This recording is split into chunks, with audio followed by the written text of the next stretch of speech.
lielākais gandarījums ir šī te apziņa, kuru mēs saņēmām, un kas ir spēks. Tas ir, ka mēs varam vairāk. Mēs atbrīvojāmies no šī te caurvijošā, ko es visur praktiski pieticības sajūtas. Ko tad mēs? Mēs taču maziņi. Kā mēs varam aiziet iespēr zilonim? Un tā labā ziņa, tas gandarījums ir, ka viss kolektīvs un viss, kā mēs darām, kā mēs domājam, ir ticis ārā no šiem te pieticības rokudzelšiem.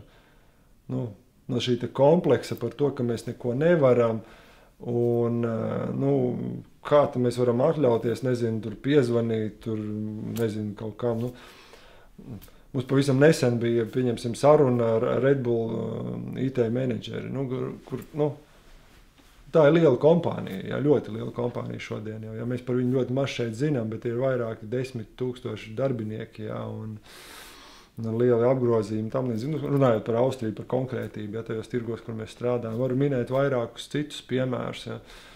Bet tas ir par uzdrīkstēšanos. Protams, viņam bija milzīgs pārsteigums, ka viņš ieraudzīja, kas tas tāds,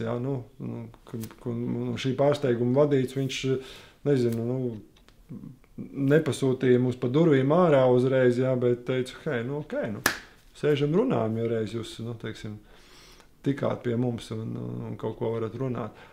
Nepalielīšos, ka mēs uzreiz viņam visu pārdevām, bet viņš mūs zina. Un jebkurā gadījumā mēs turpināsim šo komunikāciju. Un šī atziņa, kā es teicu, par to, ka mēs varam vairāk, tas ir tāds, manuprāt, lielākais notikums.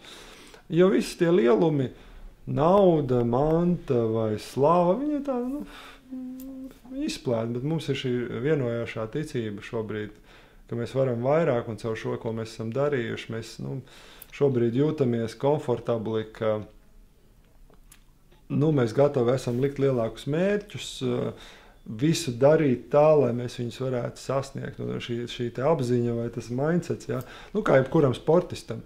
Tu vari būt ļoti spēcīgs sportists, bet ja tu aizēji ar nepareizu šo te domu, vai, kā angliski smukais vārds, mindsetu uz šo te cīņu, nav variantu, tu nevari viņu uzvarēt.